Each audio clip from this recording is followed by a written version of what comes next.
The first one is the important report of this summer. This is the speaker is Kael Hanson talking on multi-messenger astronomy with neutrinos at the South Pole, IceCube, and the future observatories in the ice. Okay, thank you very much. Good morning, everyone. Good wet morning. This is probably the wettest talk I've ever delivered. I'm going to, my name is Kael Hanson. I'm going to, actually, first I guess I'd like to thank the generosity of my hosts and for the invite and the opportunity to speak here at this conference. This is my first time to Korea, and actually, I have to really remark that I love the all-you-can-eat kimchi. That is something that I could really get used to. So thank you very much for to the generosity of the conference organizers. Okay, so I'm going to talk about. I'm going to give you a roadmap of what I believe where neutrino multi-messenger astrophysics is going, in particular with neutrinos, and I'm going to give you a kind of a summary of where we are and where we're going with the IceCube detector. So, I guess the subject of multi-messenger astronomy has been talked about. I heard it in at least a couple of slides that I listened to yesterday. I'll just go over it really quickly. So here's the problem, or here's the challenge. So you have a source, right? So the universe is full. I don't know what you consider full, but there are definitely sources out there. Some sort of generic gravity-powered accelerator, and that accelerator, we believe, accelerates all kinds of elementary particles. It accelerates gamma rays, it accelerates cosmic rays, it sweeps up the interstellar material and actually accelerates those to extremely high energies. And we've observed these objects for over a century now. And it also produces neutrinos. And each one of these actually has a certain strength and a weakness and can actually tell us various things about what the physics are of the source and also what the physics are of the universe as they sort of tell the tale of their entire transit from the source to us. And these sources can be extremely distant on cosmological scales. So gamma rays are quite nice. I mean, gamma rays are convenient in the sense that they point right back to the source. They're chargeless, right? So they're not bent by intergalactic and galactic magnetic fields. So when we observe a gamma ray that's coming from the source, we can actually just draw a line and point right back to that source. The problem with gamma rays is that at high energies, at extremely high energies, PeV scales, they get absorbed. First of all, are prone to being absorbed by material, but also there's a extragalactic background light, a field that just permeates the universe. And at high enough energies, these gammas are actually interacting with just that extragalactic background light field. Cosmic rays are, of course, numerous. They're plentiful. Their problem is, of course, and they're easy to detect, like the gamma rays. Their problem is, of course, is that they are charged, and because they're charged, they get bent unless unless extreme energies. But even extreme energies on cosmological scales will get bent. And so an observer here might see a cosmic ray coming from here, but actually it's come from an object over here. All right, neutrinos have the strength that they point back to the source. They're chargeless, so they are not diffused by magnetic fields. They don't interact with material, so they can actually point. They will go through matter. They'll go through. I mean, they do not interfere with any of the fields. The extragalactic background light fields don't interfere with them. Of course, their extremely weak cross sections means that you have to build an extremely large detector. They're extremely difficult to detect. But okay, of course, we have the ingenuity of experimental physicists that have overcome that challenge. So the challenge is that neutrinos are, okay, maybe neutrinos in gravity waves, but they're actually telling us different things, right? I mean, the neutrinos are kind of getting to the elementary, the particle physics, and the gravitational waves are telling us more about what the masses are doing.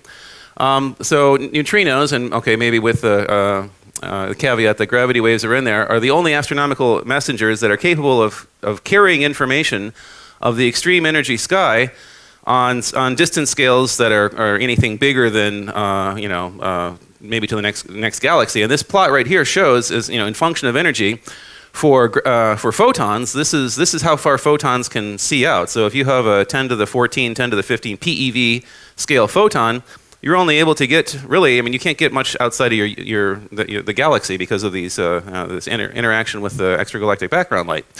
So, and then, of course, as I said, the charged cosmic rays are processed by these galactic and intergalactic magnetic fields. So they, I mean, even if you just look at the energies, the energy gets distorted. And so you really, their energy, or the information that they carry has been extremely warped by the time they get to us. So neutrinos alone are the particles that can actually access this kind of corner, this interesting corner of the universe, and in terms of distance and energy. Won't really go into atmospheric neutrino backgrounds that much, but just to say that there are, one of the first experimental challenges that you encounter when you want to try to start observing the universe and neutrinos is you could just look and try to make a sky map, but of course that sky map is confused because those charged cosmic ray particles interact in the Earth's atmosphere and produce neutrinos themselves. These are called atmospheric neutrinos. And they have, I mean, fortunately, they have a well-known spectrum, and that spectrum is because of meson decay in the atmosphere, meson energy loss before decay in the atmosphere, is actually about a power or even stronger, harder than or softer than the cosmic rays themselves and the extragalactic, the astrophysical neutrinos. So what you would expect is actually, at high enough energies, you would expect the tail of astrophysical neutrinos to pop out here, and that's what we'll see later. Just to give you an appreciation of some of the backgrounds. Okay, now I want to give you a little history on what the IceCube Neutrino Telescope is. First, I'll start out with the IceCube collaboration. It's a rather large collaboration that spans, it's like over 300 people. There's something like nearly 50 institutes around the world in over 12 countries, and South Korea is one of them. So Karsten Roth is a professor at SKKU and is a collaborator on IceCube. If you were able to saw out a piece of the ice at the South Pole, so IceCube is located really literally at the South Pole, you would see something like this. It's a glacier. The South Pole is a glacier that sits, it's 3 kilometers thick, sitting on top of a landmass beneath. At the very top is a kind of a packed snow layer called a firn. And what IceCube has done is IceCube has actually taken a piece of that glacier, I mean embedded with the rest of the glacier, and drilled 86 holes, about this big around, and dropped optical modules down the holes. I'll show you what they are. There are 86 strings. Each string has 60 optical modules on it. And so that's, if you do the math, it's like 5,000 optical sensors in a gridded array that spans. The reason that it's called IceCube is it's a cubic kilometer. So a kilometer by a kilometer by a kilometer. The reason that it's deployed, I don't know if you can see this here, but these dots are actually the instruments, the active detector elements. The strings are not instrumented in the shallow ice, and that's because the ice has got very strong scattering and absorption, scattering primarily at shallower depths where there are bubbles, and the bubbles actually get pressed out in the deeper ice, and neutrino astronomy becomes possible in this deep ice. Total project cost was nearly $280 million, of which 40 million was non-US. And the reason that the South Pole site was chosen is because there's a lot of ice. I mean, we need, as I'll show in a slide that comes up, the ice is the fundamental component of the detection of the neutrinos. Of course, there are other places, Greenland, for example, where you could think about carrying out such an experiment, but the South Pole also had the logistical infrastructure that made it possible to bring in 5 million pounds of cargo and people. And also it has satellite connectivity to the northern hemisphere, which certainly makes the multi-messenger thing important. I'll talk about that. And everything at that time, when we built IceCube, this was 2005 through 2010, was airlifted inside the belly of a LC-130 Hercules turboprop aircraft. So this was quite a challenge. Each of those modules, each of those little dots that you saw on the string are this. It's called a digital optical module. I'm not going to go, don't worry, I'm not going to go through the entire gory detail, but it's basically a photomultiplier tube that's capable of detecting single photons, and these are these Cherenkov photons. It's a Cherenkov detector. It's obviously, since it's buried deep in the ice, there's a lot of pressure, just hydrostatic pressure, but of course the ice, when it refreezes, God only knows what happens then. So we actually have to protect the sensitive phototube and the electronics with a thick sphere, half-inch thick sphere of glass. And for the time, I mean, these things were designed about 20 years ago, and for the time, I would say the electronics were revolutionary, or at least very cutting edge. The green boards there are the logic boards that do all the fundamental data acquisition and capture. It's a full waveform capture device. This thing is actually able to timestamp across the array photon hits, photon arrival times to about a nanosecond. And it also records a full waveform, and it has an enormous dynamic range of thousands of, 0 PE or 1 PE up to about thousands of, 0 photons or 1 photon up to about thousands of photons.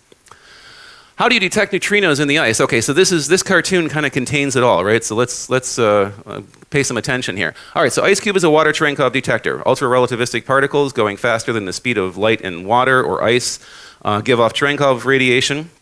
And of course, that's only charged particles. I think I said it was charged particles. The ice actually turns out to be a very good calorimetric medium. So that means that the number of, basically the number of charged particles and their energies is a good, I mean, the number of photons that you detect is a good proxy for the energy of the particles. And I'll get into this in a little bit. So basically what happens here in this cartoon is that you have a neutrino that comes in, and you see that the neutrino it's neutral, right? So it sneaks into the detector and it doesn't get detected.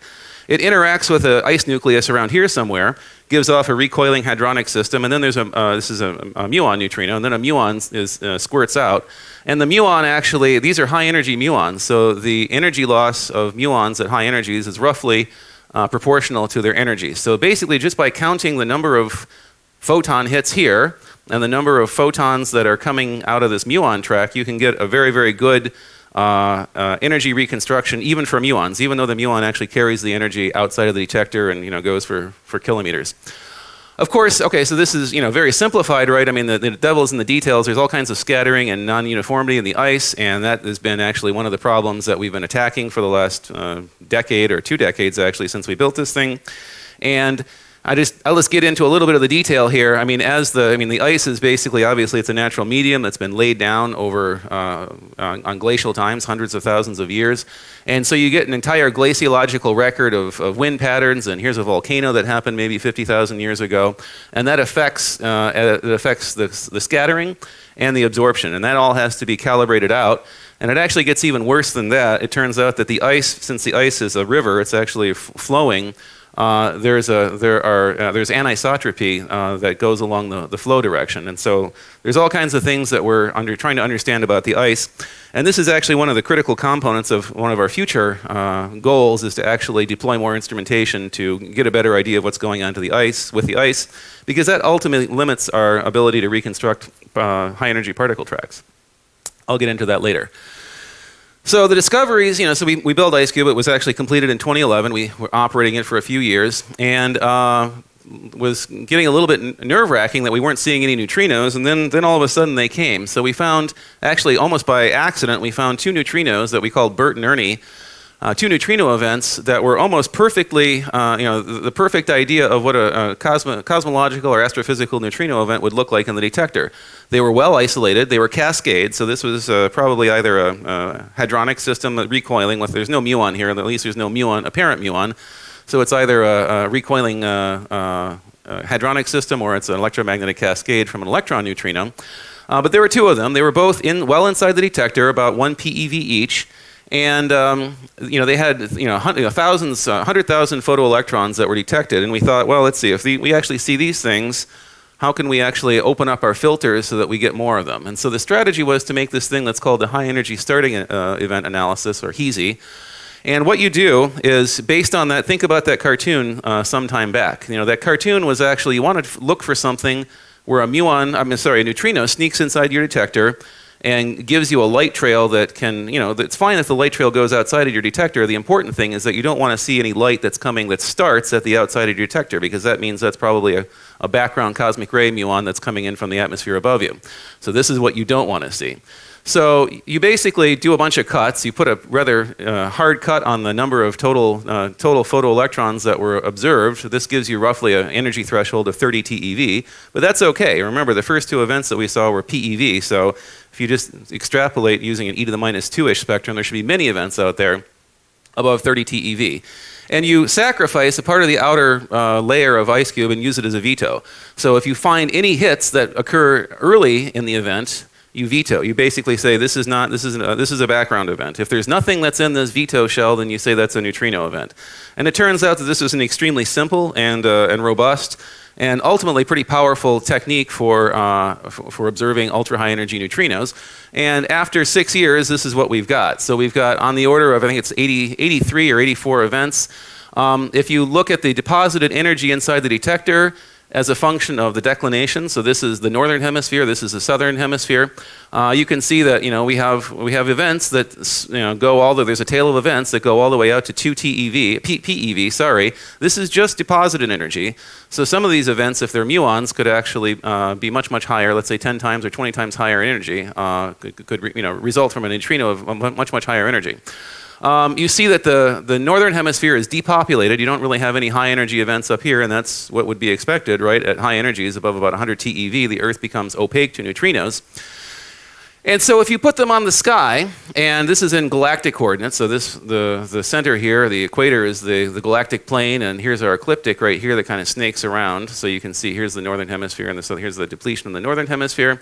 You see that these are where the events lie in the sky, and it looks like there marginally might be some warm spot close to the center of the universe, or center of the galaxy, but this is actually, unfortunately, looks to be this was warm in the very beginning of our this Heasy analysis with our first 2 years, and it's just become less significant. So that looks like that was just a fluctuation. So it appears from this map alone that that the neutrinos are coming at us just isotropically from the universe. I guess that's one of the hard things about looking for neutrinos is that you do view the entire universe. So you have ample opportunities for source confusion, right? So until we get about another 10 times or 50 times more events, we actually, unless there are strong nearby point sources, we actually would not expect to start seeing individual sources to pop out. But of course, then multi-messenger astronomy kicks in, right? And so this was the big news of this summer, is that we found this Texas source, TXS-0506 plus 56, which sits in the sky. It sits right off Orion's shoulder, and this a little whimsical reference to Blade Runner. What was TXS-0506 plus 56? Well, how did it actually start? So it started with IceCube. So IceCube actually has, for several years, put in real time that high energy starting event analysis, and within about a minute, maybe less, events that actually get flagged by that trigger make it to the northern hemisphere via satellite. A little satellite message goes up, and then gets sent out on GCN and is followed up by ATELs. And so what happened, so IceCube, it operates as the largest data center on the continent. The digital data packets, basically get reconstructed in real time there at the South Pole. And on September 22nd of September 2017, at this time, we issued this alert IC 170922. And within 43 seconds in this particular case, it got on the network. What was that event? It was actually an ultra-high energy muon event. Actually, the energy deposited was not so much. It was only 25 TeV of energy deposited. But if you do the math, it actually turns out the most probable neutrino energy is about 300 TeV. So this is a rather significant event, not compatible with atmospheric background. Looked like this, coming roughly from the horizon. And this was the flurry of ATELs that followed. And I'm not going to go through them all, but basically, here's the IceCube ATEL. Then Fermi followed up with their increased, they detected increased gamma ray activity, then MAGIC, then actually I guess Swift was first, then MAGIC, and then a number of other observatories also followed on. And so this resulted in two papers, actually multiple papers, two papers that involved IceCube. So this was this multi-messenger paper, which involved all of the detections and non-detections from the various observatories around the universe. And then there was a follow-up within IceCube itself, and then all of these other related papers. And if you go to this particular website here, you can actually see up-to-date information for papers related to this particular occurrence. I'll talk about these two things coming up. So this is just a summary of what was going on in the other observatories. So you can see the MAGIC telescope, which is a imaging Air-Cherenkov telescope, detects gamma rays in the tens to hundreds of GeV. was actually, found ultra high energy gamma rays or very high energy gamma rays in coincidence at that point on the sky. Here's the Fermi lat, which is actually showing as a function historically as a function of time, and then right around the event itself. So you can see that was actually detecting things in a flaring state. There's Swift. Here's optical, and then radio bands from the VLA. So all of these observatories were actually predicting, or were observing something that was consistent with this object being in some sort of activated state. And then we went back through the IceCube data and looked and actually found that during end of 2014, 2015, there was actually a neutrino flare that we just missed in our data because it constituted a large number of events, relatively large number of events, like 20. It was actually masked by other just fluctuations, hotspots on the sky. And so it really wasn't apparent until we focused in on that one particular spot on the sky. And so this thing actually had 19 events on a background of 6. It was a Gaussian window centered on 13 December with a width of about 110 days. And if you fit a spectral index for the neutrinos in that particular region, you get a pretty hard spectrum, 2.1, which is consistent with Fermi acceleration. And it's, this alone is the 3.5 sigma rejection of the background hypothesis. So, what is TXS and what are its implications? So it's a known source. It was known in EM. It's got a redshift of about 0.33, so that's about 4 billion light years away. That actually wasn't known until after the event. This was really not a hotly observed source. It is a blazar, so that it's an AGN with one of its jets pointing at least close to us. As I said, the radio, optical, and X-ray gamma all indicates that it was in a flaring state. It really was never considered as a likely source for neutrinos because of its extremely distant. Although it is among the 50 brightest gamma ray sources in the Fermi lat catalog, so that actually probably means that it's one of the most luminous objects in the universe that we've observed so far. It's at least 10 times more luminous than the Markarian. So this is actually probably a pretty special source. And I've gotten a lot of questions about, is this consistent with the previous analysis that we had released with IceCube, saying that the neutrinos are probably only, at most, maybe 30% of the neutrino flux can come from AGNs. This is still consistent. This would actually be on the order of, if it were this source alone, maybe 1% of the neutrinos. And there's already, with this one particular event, we've been able to, or not we, but other people have been able to discriminate acceleration models at the source. I point to this one as an example. It's actually looking like it's a hybrid lepton-hadron scenario with the single zone model actually being pretty severely constrained. Okay, and now in the remaining 5 minutes, I'm going to talk about the future of neutrino astronomy and where we're going. So, given this, we would like to build, this has actually been on the wish list for a long time, a 10 times larger facility that we're calling the Gen 2 facility. So you see here, this would be the IceCube detector, the current IceCube detector in the middle. We would like to build a 10 times bigger deep ice array. And that would actually, we'd like to have that augmented by a surface array of scintillator detectors, these little tiny dots here, and radio stations that would actually make this really broadband observatory that would actually be able to detect neutrinos all the way from GeV scale, GeV scale, all the way up to EeV scale. This is what it would look like from the side. The region above, we're focusing on the region above 100 TeV, and the reason is that it's, that's the background region for study of, these astrophysics. You get out of the atmospheric neutrinos. You would actually, this thing would deliver on the order of 10 events per year above 1 PeV. At these scales, all kinds of interesting new phenomena arise that would help disentangle what's going on at the sources, provide some information on the source physics. And we would actually be able to detect probably tens, or something on the order of tens of these TXS sources per year with this bigger detector. I'm running out of time, so I'm actually, I guess I'll just say that, in order to do this and still stay within a budget that's consistent with IceCube, the $300-ish million IceCube budget, what you just do is you just don't instrument the ice densely, as densely. You make a 10 times bigger array by basically separating the strings by, with the spacing that's at least 2 times the spacing of IceCube. And we've shown with studies of, actually real data studies, that you still actually get reasonably good, or very good, reconstructions. I mean, there's just a lot of photons that are produced in these events, and so you have a lot of information available for you to use. But of course, we want more. I mean, so we want more photons, so the name of the game is developing new sensors that actually have bigger photo collection area, and so this is just a kind of a magazine roll of the sensors that are being considered. Multiple phototube sensors are kind of the most, I would say, the most mature technologies, but there are also these more speculative technologies involving wavelength shifting materials or even wavelength shifting fibers deployed in the ice.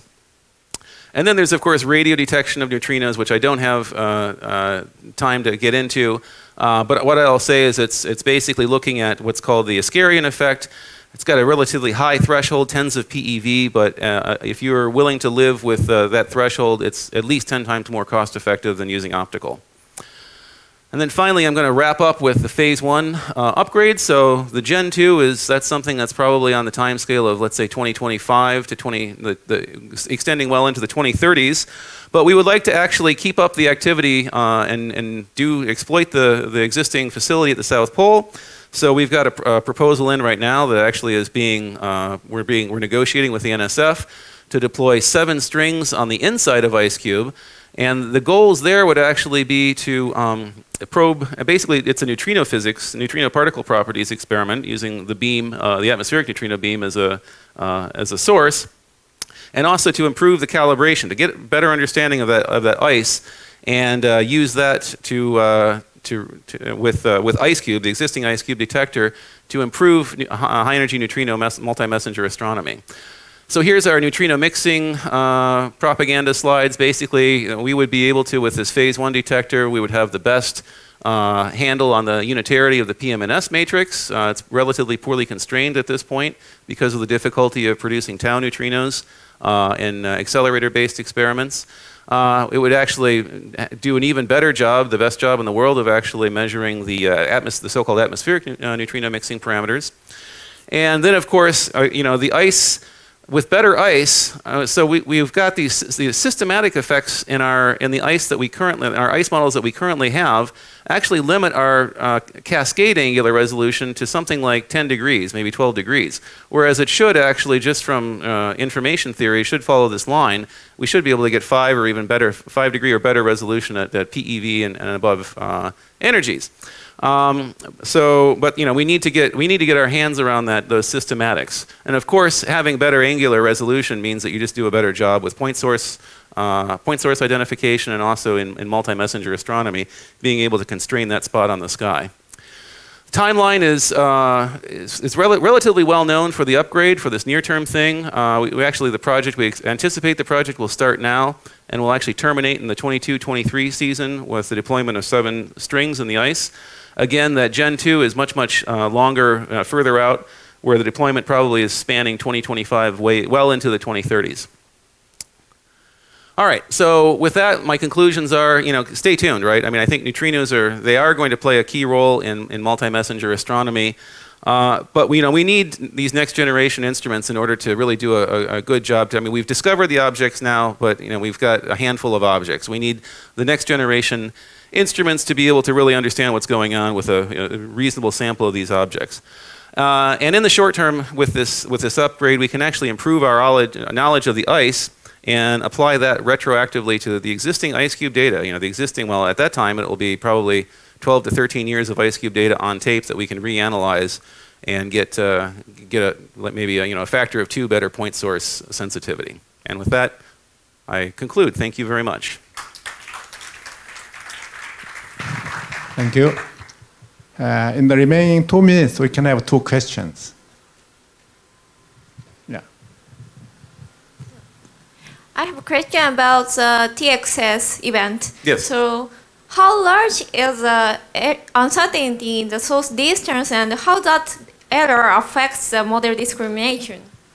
Oh, that's a good, let's see. So the source distance was actually given by, the redshift was measured by the telescope, I can't think of the name of it, but the one on the Canary Islands, the Gran Telescopio Canarias, I think.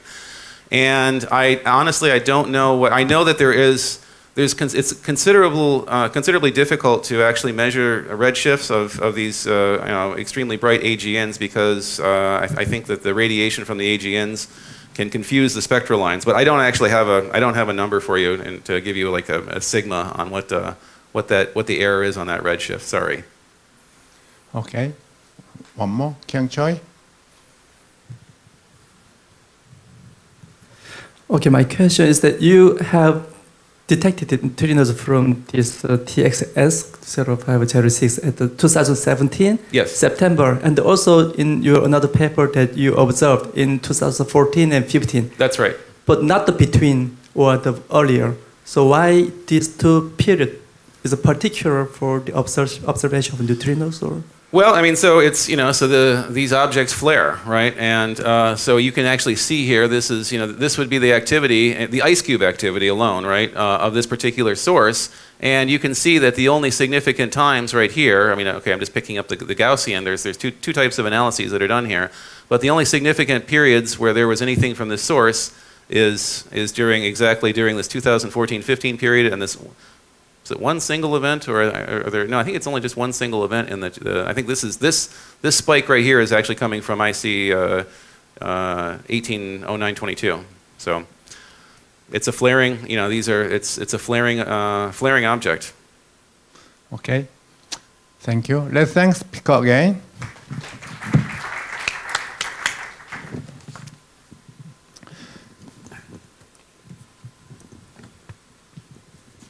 Next talk is Geraldine Servant's Status and Prospective Theories on the Origin of Matter-Antimatter Asymmetry in the Universe.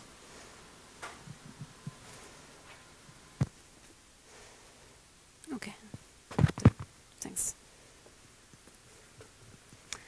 Okay, so thank you very much to the organizers. It has been a pleasure to be here. I've been assigned a very general title.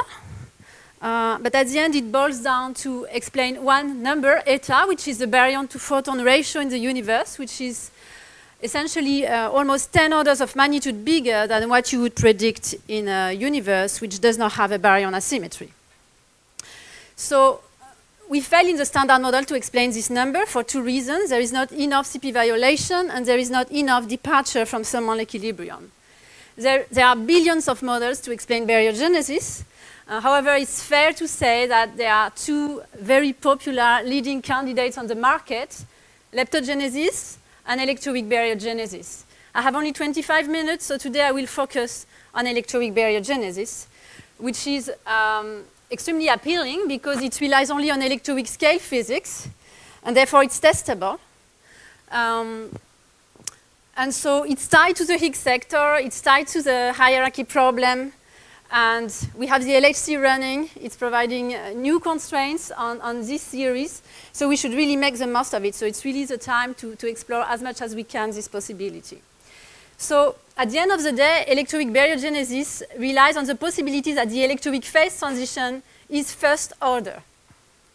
So just, we have discovered the Higgs, we have measured the mass, but this is only one parameter in the Higgs potential. So to determine the nature of the electroweak phase transition, you really need to know the scalar potential, the global properties of the scalar potential of the series. We have only measured the properties of the scalar potential close to the minimum. But we really, to determine the nature of the electroweak phase transition, we really need to probe the Higgs potential, and that's what we hope to do in the next decade or so at the LHC.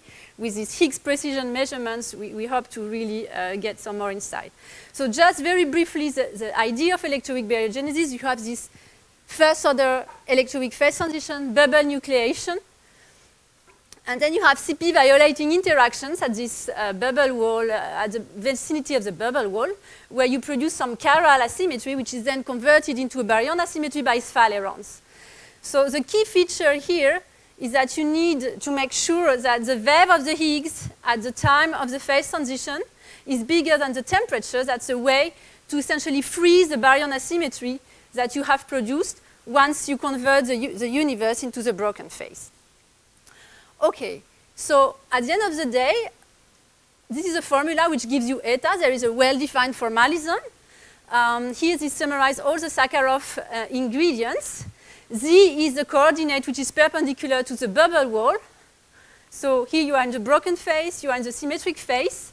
What is crucial is this gamma weak sphalerons, the rate of baryon number violation in the standard model, which is only very big in the symmetric phase and frozen in the broken phase. The green line is the CP violating source. So this is the unknown. You need to find a new CP violating source to compute its profile along the Z direction. And once you have this, you are able to determine the baryon asymmetry. So now just to get an idea, just from dimensional analysis, you can check what is the typical value you would expect from electroweak baryogenesis for the baryon asymmetry.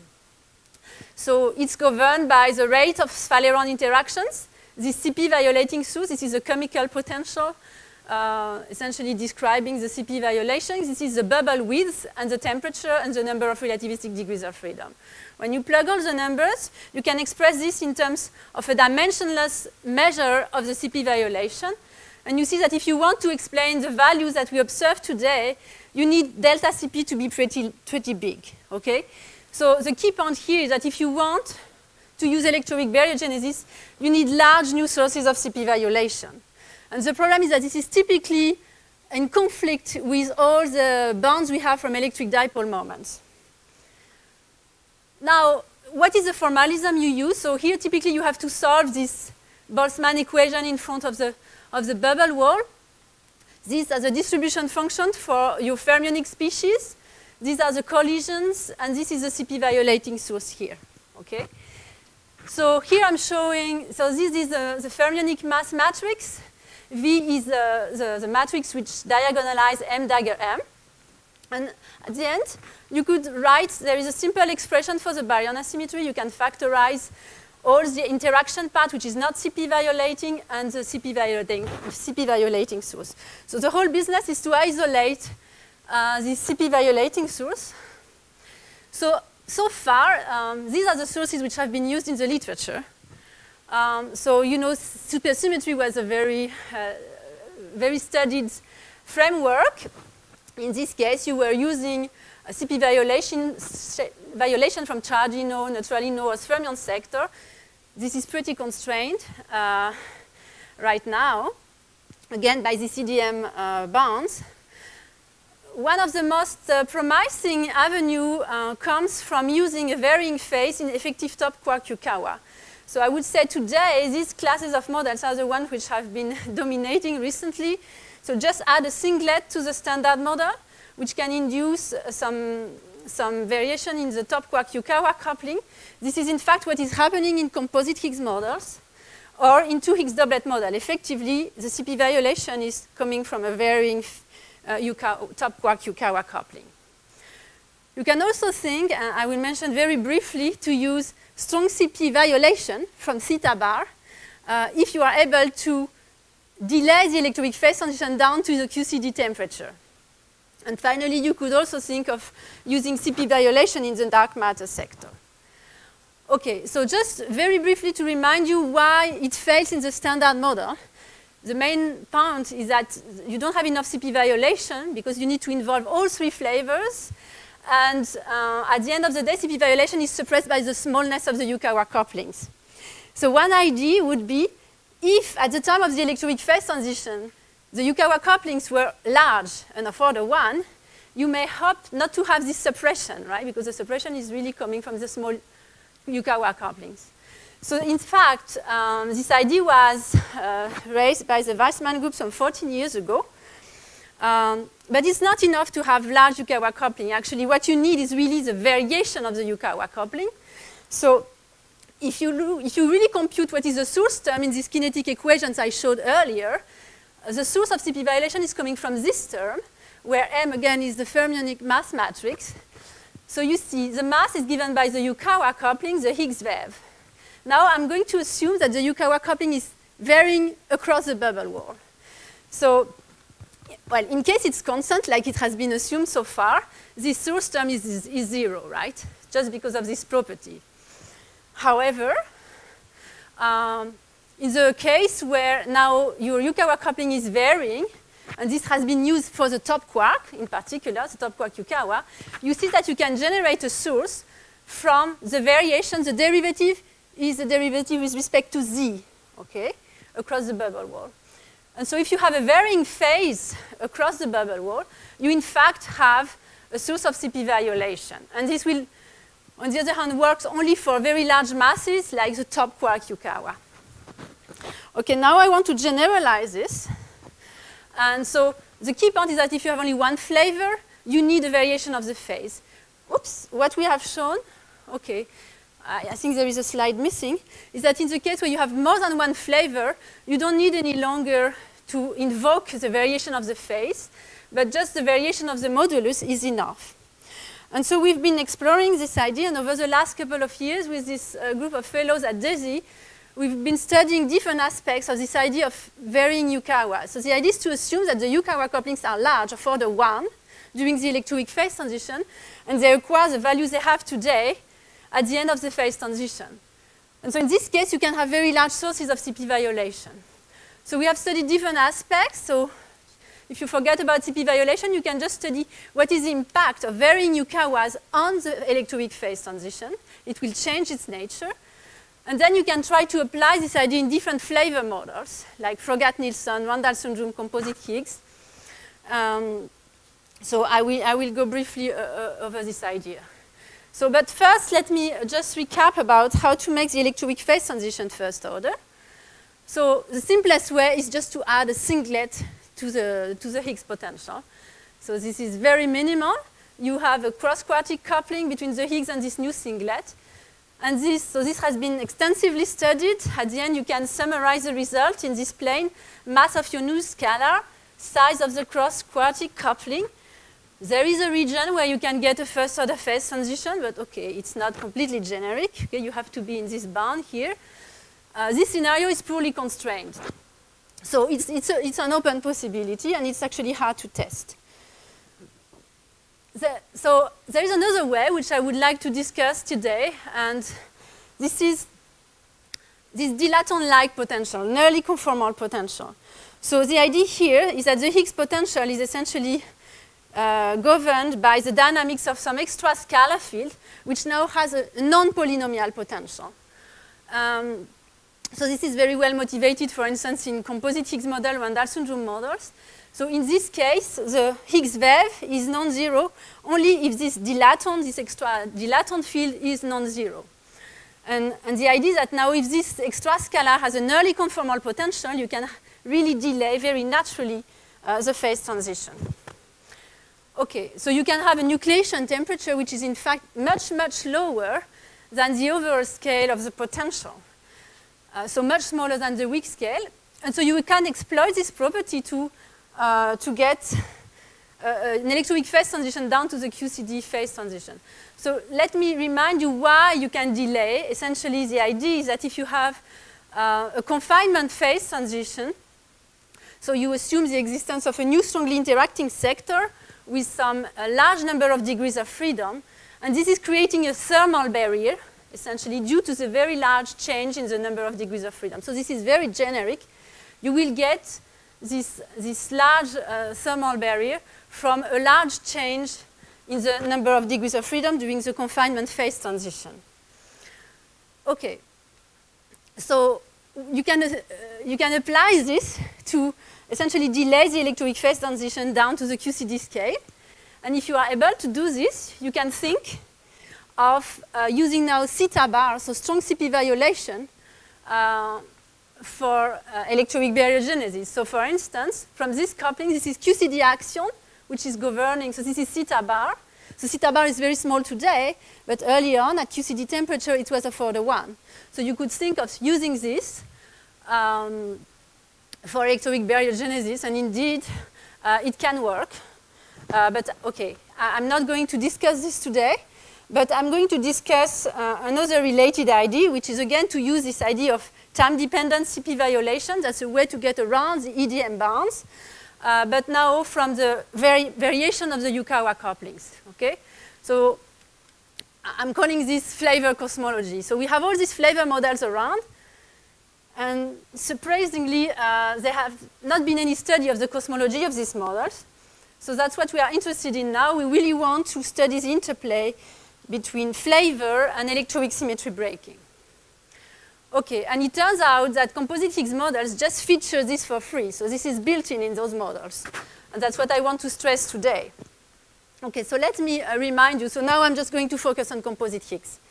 So composite Higgs have been very popular alternatives to supersymmetry to solve the hierarchy problem. And in addition to solve the hierarchy problem, they also bring an interesting understanding of flavor, of the structure of Yukawa couplings. Okay? So the idea here is that you assume a new strongly interacting sector which confined at some scale f, spontaneously breaking a global symmetry G to a subgroup H. So like in analogy with QCD, this will deliver some Nambu-Goldstone boson. And so the Higgs in this context emerges as a pseudo-Nambu-Goldstone boson, like the pions in QCD. Now, if you just have this, the Higgs potential is 0. So you need some explicit breaking of your symmetry. And this is coming from the coupling between some elementary fermions and some partners from the strong sector. And in this case, you generate some mass for the Higgs. And so you explain the smallness of the Higgs mass due to the fact that it's a pseudo-Nambu-Goldstone boson. Okay. So you can compute the Higgs potential in this framework, and this is a typical form. You have a trigonometric function of the Higgs and f, the scale of confinement. Okay, so now I want to study electroweak phase transition in this context. So far, there have been only a few studies of the electroweak phase transition in composite Higgs, and always assuming that f is fixed and just looking at the dynamics of the Higgs. Okay? What instead I want to do is to take f to be dynamical, and I want to study the phase transition when both confinement and electroweak symmetry breaking really happen at the same time. And in fact, this is a very natural possibility. So let me do this. So I'm promoting f to a dynamical field which corresponds to the dilaton. Okay. So this coefficient here, in principle, are calculable. And the way the Higgs potential arises is from loop, for instance, here from fermionic loops. Okay. And here, these couplings are the Yukawa couplings, which are induced by composite elementary fermion mixing. So you see, in this context, there is really a very tight interplay between electroweak symmetry breaking and flavor physics, because the Higgs potential emerges because of this mixing between the elementary sector and composite sector, from which you can explain the value of the Yukawa couplings today. Good. So the key point here is that these Yukawa couplings, they in fact depend on the confinement scale. And now, as soon as I'm going to vary the confinement scale, the Yukawa coupling are going to vary. And if the confinement phase transition is happening at the same time as the electroweak phase transition, the Yukawa coupling are going to vary during the electroweak phase transition. So this is just a summary of how you can understand how the flavor structure emerges in this construction. So the idea is that some high UV scale, you have some mixing between the elementary sector and some composite operator. And this is a confinement scale here. At this scale, the Higgs boson emerges. And you can integrate out all these heavy resonances to get some effective Yukawa coupling. This is the Yukawa coupling. And you see it's given by this product of mixing parameters here. And the key feature is that these mixing parameters, they depend on the confinement scale, okay, which now I'm going to take as a dynamical variable. So going back to my Higgs potential, so this is the Higgs potential in composite Higgs models. And this coefficient alpha naught and beta naught, they depend on this confinement scale, which is going to be described by the wave of this dilaton field, which is also a pseudo-Nambu-Goldstone boson. And so you see now you have a very complicated function of both the Higgs and this dilaton field. And we want to study this interplay between the Higgs and the dilaton. Okay, so what you do is that you compute this Higgs potential at high temperature. This is the Higgs direction and the dilaton direction. What had been done so far is to assume that chi is fixed So you just assume at some early times you give a wave to chi, and eventually you study the electroweak phase transitions. So this is what had been done so far. Okay, sorry. So what we want to show here is that, in fact, it's pretty natural that you have a phase transition across this plane, and both Higgs and chi vary at the same time, which then induces varying Yukawa couplings during the phase transition. Good. So the key feature here is that the properties of the dilaton potential are such that you have a very shallow potential because of the nearly conformal nature of this potential. And so typically the phase transition is very strong and very delayed. And so the Higgs will follow the dilaton and will also feature a very strongly first order electroweak phase transition. So this is an example of, so what we do is that we compute the tunneling trajectory, the tunneling direction. So what you find typically, you have some tunneling across the plane, and then eventually after that you roll down towards the minimum. And you see that during this trajectory, the Yukawa couplings are going to vary. So this is the final result, and the way you can present the result is in this plane. This is a dilaton mass, and this is n, which characterizes the number of colors in your strongly interacting sector, which you can relate to the coupling of the strong sector through this relation. And m star is the typical mass of the heavy resonances. So what are these contours? Here we are plotting the contours of h over t. This is this crucial measure of the strength of the phase transition. So you know this has to be bigger than 1 for electroweak baryogenesis. And in fact, it's very big. It's actually bigger than 1. So we have a very strong first order phase transition typically. Now, these are, so here you are in the very light dilaton regime where you have some experimental constraints because of dilaton-Higgs mixing. You will induce variation in the Higgs coupling, so that's why this region is kind of disfavored or essentially forbidden. Now there is another constraint that, so you see you have tunneling at very low temperature, but then eventually you reheat, and the reheating temperature is fixed by the dilaton potential properties, and so the dilaton mass. So for very high dilaton, typically you will reheat too high, so you will restore electroweak symmetry eventually. So you don't go to the confinement, you do not deconfine, but at least you restore electroweak symmetry, so you wash out all the baryon asymmetry you have produced. So this region is somehow eliminated. So you see here, you single out the light dilaton region. And it's very interesting because this is testable. And I'm going to also show that the tunneling direction is very important for baryogenesis because this is determining the size of CP violation. So we also show the contour. This is a typical tunneling direction which you can express in terms of this variable. So you can compute the baryon asymmetry. And now let me just quickly tell you how you can test this. So this is highly testable. You are singling out the light dilaton region. So you have to search for this light dilaton, which is actually still an open possibility. This is not constrained at the LHC, but you will get constrained in the next few years.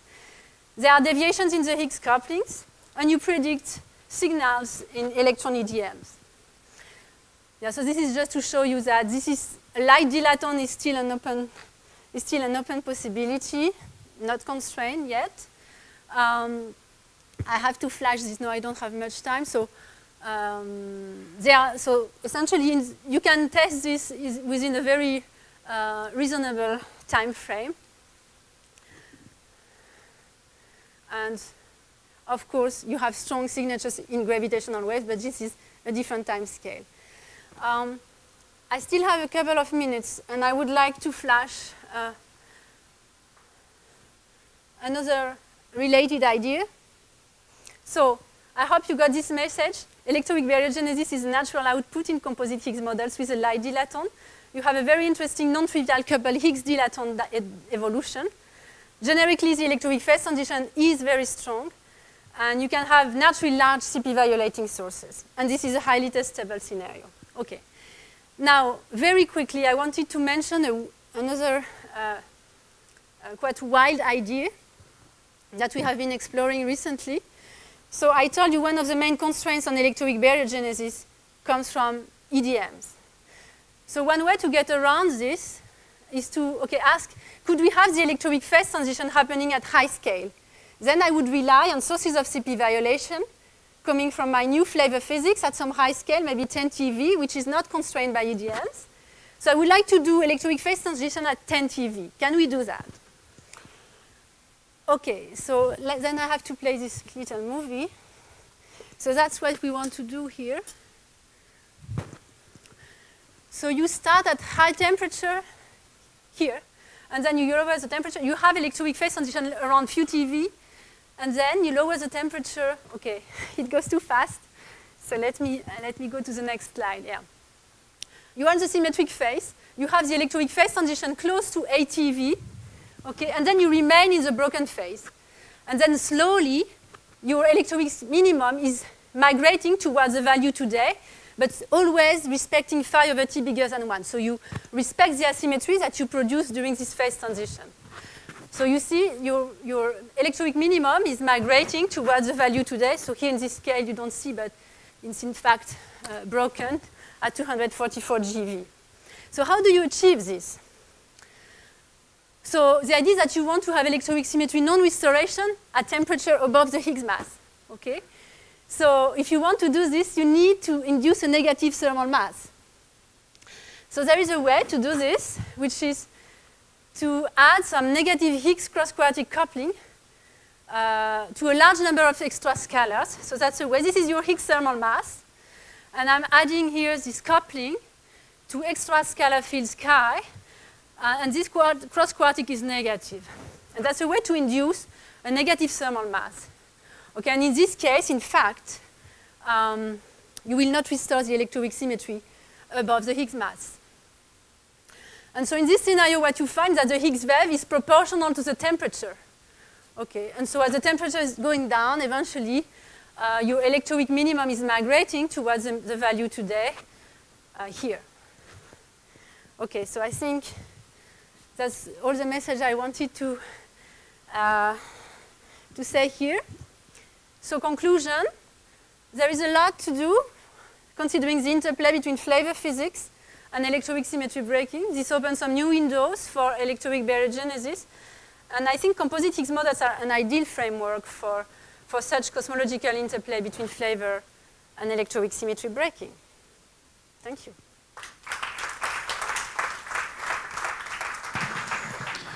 Thank you. Again, we have 2 minutes left, and we have 2 questions. Okay.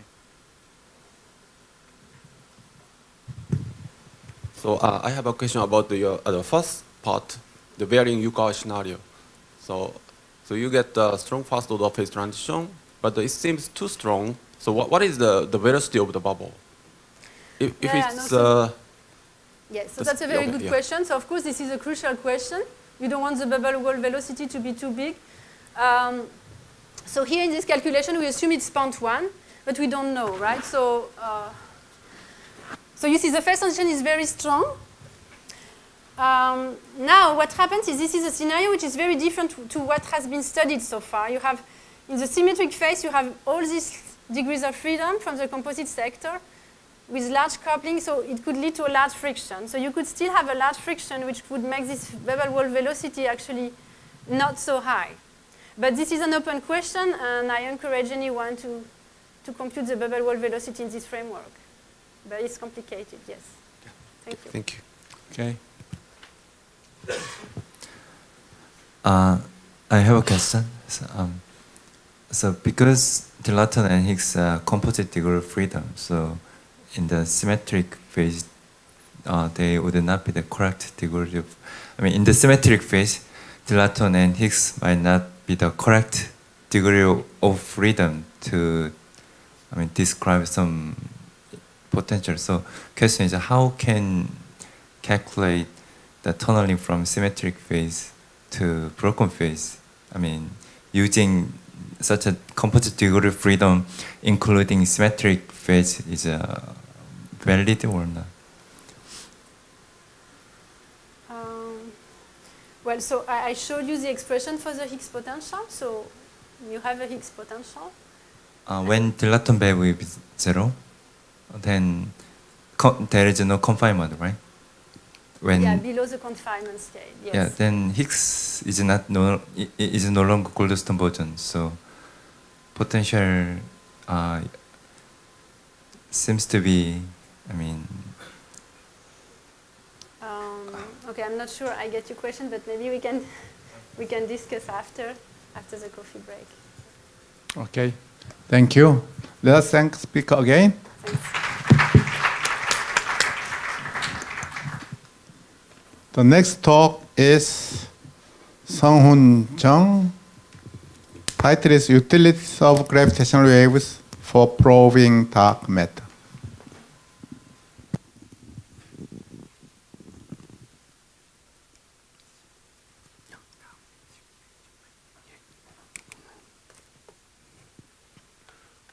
All right, thank you for the invitation. And I'd like to talk about the utilities of gravitational wave for probing dark matter. So today is the gravitational wave era. And in this conference, we have heard so many astrophysical and cosmological implications that we can learn with the gravitational wave. But can we also learn something about the particle physics and dark matter with the gravitational wave?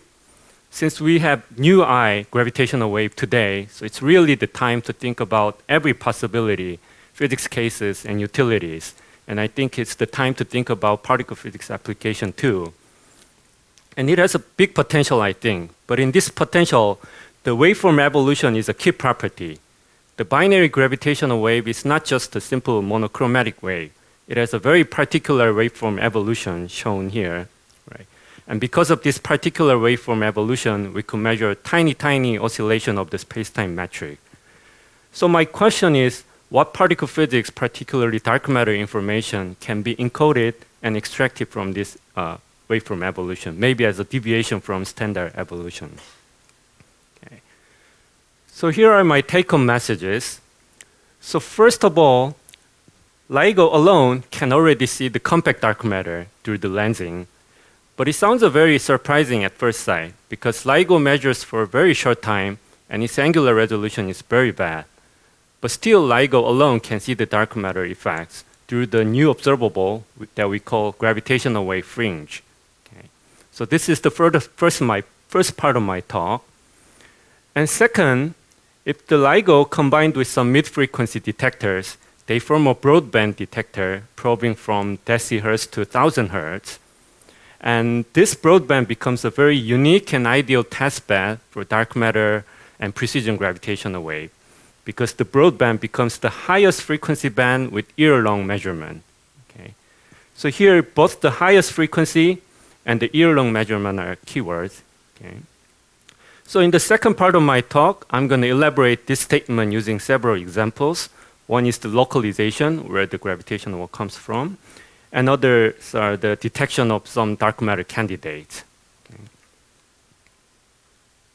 All right, so let me start with the compact dark matter. So it's called the gravitational wave fringe. And as I said, at first sight, it sounds very unlikely. Because if we compare the gravitational wave lensing with the photon lensing, it becomes clear. So one of the most striking examples of the photon lensing is the strong lensing. We could either see beautiful Einstein ring or multiple images of the same source. But typical size of the Einstein ring and the separation of the two images are arcsecond. And arcsecond is a 1/60 square degree. Right? But LIGO resolution is order 1 or 10 degree. So seeing these beautiful rings or separate images at the LIGO sounds unlikely. Then what about the microlensing? So microlensing observes the temporal variation of the source brightness as the lens passes through the line of sight. In order to see this, we have to observe at least a few days or at least typically a few weeks to see the temporal variation. But how long does the LIGO measurement produce for one source? 1 second or minute, right? So this micro-lensing seems also unlikely. Then what about weak lensing? So it's a statistical combination of many weak lensing events, but LIGO has a coarse resolution so far today, so it sounds also far from today. So all these observables are very unlikely at LIGO. Angular resolution is greater than 1 degree, let alone arcsecond, and measurement time is very short, let alone days. But there are important differences between the gravitational wave and photons, even though they follow the same null geodesics in the vacuum. So the most important difference is that gravitational wave from binary chirps. The frequency evolves in time and amplitude grows in time. That chirping provides the natural and rapid change of the lensing pattern. So without any change, we could not detect any effects, but this chirping provides the natural and rapid change. And because of that, we could detect something. And second, gravitational wave angular resolution is very bad, so we cannot resolve various images. But that's not a problem because actually that turns out to provide a new observable. Okay. So let's see a cartoon showing how it works. So here, we observer here, and dark matter lens is in the middle, and some source, compact binary, is here. And roughly speaking, two lensed rays arrive at us at different angle with some time difference, delta TD. Okay. This delta TD is fixed from the lens mass, roughly the Schwarzschild radius of the lens. This is the typical length scale or time scale of the lensing. Okay. So that's the fixed quantity. So if our detector had a good resolution, we could see two images, but gravitational wave cannot resolve those two. But rather, what we observe is the interference between those two light rays. Okay. And the interference pattern depends on the phase shift between two rays. And that phase shift delta phi is the frequency times the time dilation. Okay. But as I said, time dilation is fixed quantity. But chirping makes the frequency evolves in time. And as the frequency evolves, interference pattern changes in time. Right? Alternating constructive interference and destructive interference. And that change is observable. And we call it interference fringe or gravitational wave fringe. Okay. So here's a demonstration. So blue is the unlensed standard waveform evolution. Both frequency and amplitude grows in time. Okay. But if this blue waveform is lensed by intermediate 100 solar mass compact dark matter, this becomes the red one. We can clearly see constructive interference, destructive interference, they alternate each other. Right? So if we have this waveform, it's obviously measurable. And the time segment shown here is just for 0.1 second, but typically measurement lasts for longer, 1 second or several seconds, right? So we will have much more information. So it's obviously measurable at the LIGO. But if we don't see any such lensing events, we can put upper limits on the compact dark matter fraction. So here's the results from advanced LIGO with design sensitivity and 1-year integration of measurements. Okay. With optimistic merger rate assumption, we can put upper limits about 1%. With pessimistic merger rate assumption, we can put upper limits about 10%. Okay. And color shaded regions are existing constraints from photon lensing, star dynamics observation, etc. So this gravitational wave fringe can also add something competitive here. Right. All right. In summary, so LIGO is an ideal lensing detector because the gravitational wave fringe is the most pronounced at LIGO frequency band. So highest frequency, so changing a lot in a given short time. Near merger, so chirping happens most quickly there. Okay. And also, the highest frequency gravitational wave, having shortest wavelength, can see the smallest object. the object with the Schwarzschild radius smaller than the wavelength cannot be seen, right? Wave will just pass by. It doesn't know the existence. So the LIGO frequency band, 10 to 1000 hertz, roughly corresponds to the 110,000 solar mass Schwarzschild radius. And that's the main target of the LIGO lensing observable. And this is why the curve starts at around 100 solar mass and upwards. Okay. All right, so our first attempt was very successful. Then my next question is, what else can we do more? And what do we need to achieve more? Okay. So I'm going to extend our scope, not just focusing on the LIGO, because there will be more exciting things just beyond the LIGO. To do that, let's see the whole lifetime curve of a gravitational wave from binary. Typically, it starts at low frequency, large separation between two binaries, and as it spirals each other, frequency evolves and amplitude grows. In each red line, I have 4 blue dots. This is 10 years before the merger, 1 year before the merger, 1 week, 1 hour before the merger. So as it closes to the merger, it grows more and more and more and more quickly. So in the LIGO band, typically those binaries span seconds or minutes. But in the LISA low frequency band, binaries span several years. Or supermassive black holes merge here. They are bigger ones, so they merge at larger separation or lower frequencies. Right.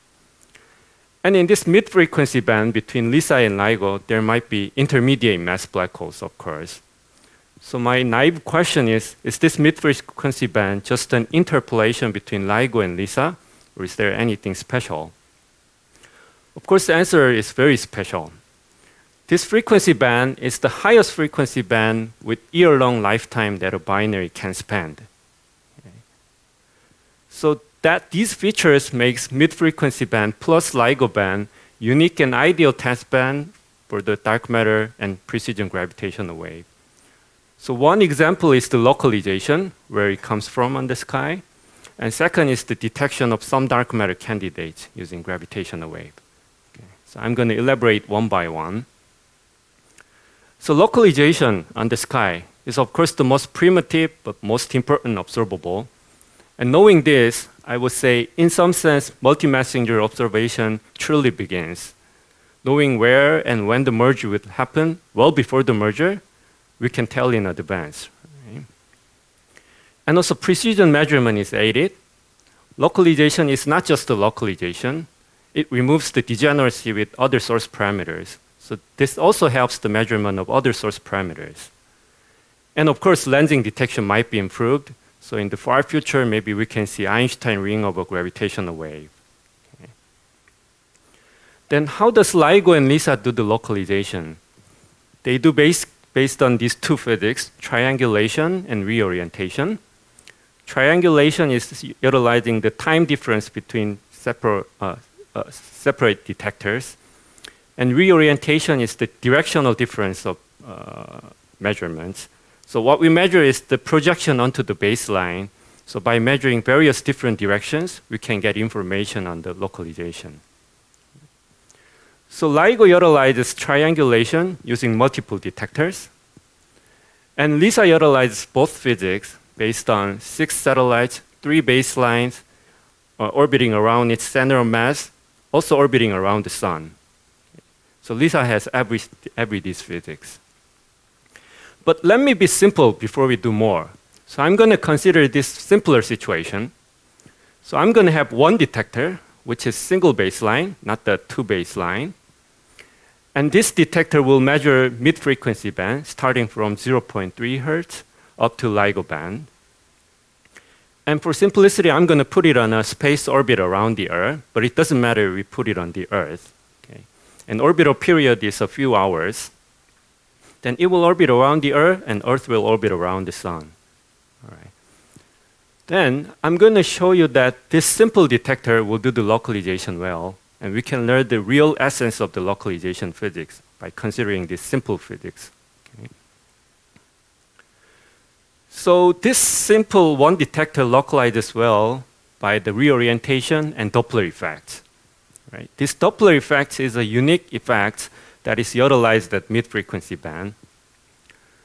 So reorientation from an hourly orbit and yearly orbit around the sun already makes this single detector able to localize very well. But in addition to that, the Doppler effects across the sun significantly improves the localization. So from a year-long measurement, we have two measurements from 2 points across the sun, and there will be a arrival time difference between them. This arrival time is manifested as a gravitational wave phase shift. And phase shift is proportional to frequency times the arrival time difference, or the spatial separation divided by the wavelength. Right? And this AU or 2AU separation may be the largest possible separation that we can achieve in a human timescale. And this L over lambda factor becomes the largest for the highest frequency band that spans for at least half a year. Right? For a shorter time scale, of course, the L becomes smaller, but more importantly, the Earth's motion is mostly linear. So that linear Doppler shift cannot be distinguishable from the linear cosmological redshift. So only the nonlinear motion and change of the Doppler shift can be measurable, and that includes the localization information. Okay. So reorientation alone, the localization error is roughly about SNR, but with the Doppler shift, this is enhanced by L over lambda, or F times the frequency, F times the time difference. So here's a demonstration using the first LIGO events. This first LIGO event spans 9.5 months in this mid-frequency band, starting from 0.03 hertz up to about LIGO band. Okay? So this plot shows you how the angular resolution improves in the measurement time. And you can compare blue and red and ignore the green one. So blue one is the result without Doppler effect, and red one includes everything. So for the blue one, you can think of Earth is at the fixed point and there's no sun, and the detector is just orbiting around the Earth. Okay. But for the red, this Earth orbits around the sun too. So in the beginning of the measurement, both red and blue agrees, and they grow quickly because of the reorientation of the detector around the Earth. But after a while, no new information is gained, so it just saturates and improves plainly with the SNR improvement. Right. But after a few months, red one begins to grow very significantly due to the Doppler effect. Right. After a few months, Doppler effect begins to be measurable, and that includes the localization information. So using one detector, we could achieve, after all, sub-degree resolution. That means if we had this mid-band detector at the time of the first LIGO discovery, we could measure the location better than 1 degree, and we could tell LIGO and optical telescope well in advance. So this 1 degree might be the first practical target, because most optical telescope field of view is 1 degree. All right, so again, in summary, this midband has an ideal balance between high frequency and long lifetime. LIGO band has high frequency, but lifetime is too short. LISA band, lifetime is long, but frequency is too low. Okay, so this has an ideal balance between them. And similar physics can also help us detect some of the dark matter candidates. So one example is the scalar dark matter, which can be as light as 10 to minus 23 eV. This is the lightest possible dark matter candidates. And as a light dark matter, there will be a lot of number of dark matters in the background, and they behave as a classical wave, almost coherently and collectively oscillating at its Compton frequency in the background. And if the neutron star binary inspirals on that background, and if the neutron star interacts with the scalar dark matter, then that oscillation makes the neutron star mass shift and oscillate in time. And that oscillation frequency is the Compton frequency of the dark matter, which is about 1 year for the lightest possible dark matter and 1 month for 10 to minus 20 eV. So this year-long measurement is just proper to see the lightest dark matter effects in this way. Okay. But then the question is, how do you measure this mass shift, and do we have good enough precision? The answer is yes, because the binary chirp mass accuracy is really, really exquisite. And excellent accuracy is again aided by highest frequency year-long measurement. So here's the main physics. So gravitational wave phase evolution is just governed by the chirp mass at the leading order. So small shift of the chirp mass will induce small phase shift. And that tiny phase shift will accumulate over millions of gravitational wave cycles during 1 year measurement. And after millions of cycles, if the phase shift becomes an order 1, then it's observable. So the accuracy of the chirp mass is enhanced by number of cycles. The more cycles, the smaller effects we can see. So the fractional accuracy of the chirp mass is not just SNR, but enhanced by number of cycles. But other source parameter uncertainty, for example, luminosity distance, is roughly SNR. Okay? So as an example, if we consider neutron star at 10 megaparsec, and if we observe it for 1 year, then SNR becomes 500, and number of cycles is 10 million. So typical source parameter uncertainty is about 1%, but chirp mass uncertainty is 10 to minus A. Okay. So utilizing this good accuracy, we can really see some dark matter effects competitive with existing constraints and future proposed ones. And last example is the cosmic string. So cosmic strings likely exist today. It's produced from U1 phase transitions in the early universe, and we believe that there has been several U1 phase transitions in the universe. Okay. And some of this cosmic string should remain by today. And it's a one-dimensional localized energy clump. Okay. So if the gravitational wave passes nearby cosmic string, there will be a lensing too. And there will be gravitational wave fringe too. So similarly to the compact dark matter, we can see the cosmic string using the gravitational wave fringe. But one difference from the compact dark matter is now we have 3 rays interfering each other, shown here. 2 from the lensed ray, just similar to the compact dark matter. But there's another ray which is diffracted from the cosmic string. This diffracted ray first hits the cosmic string and then diffracted all over the space. So interference between 3 rays will make the interference pattern more varieties and easier to detect. So once we have this event, we can easily see it. But cosmic string abundance cannot be very big because it's a very localized energy clump, so it violates the homogeneity of the CMB spectrum. So number density, energy density has to be very, very small. So LIGO and some mid-frequency detector lensing detection rate is very low. But if we have something like Einstein telescope and BBO, maybe we might be able to see something in a year. Okay. So I'm going to do a summary.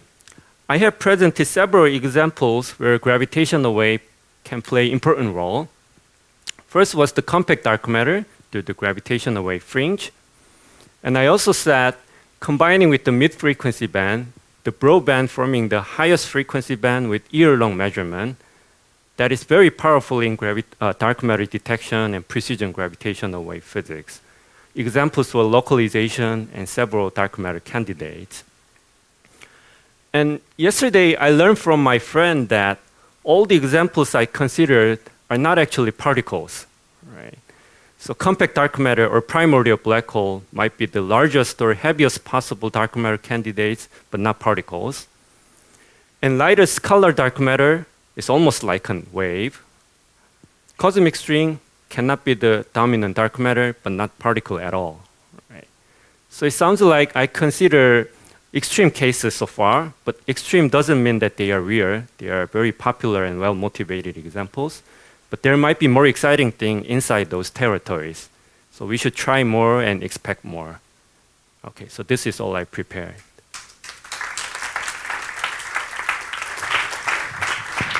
Now we have 7 minutes left, so we have several questions. Okay.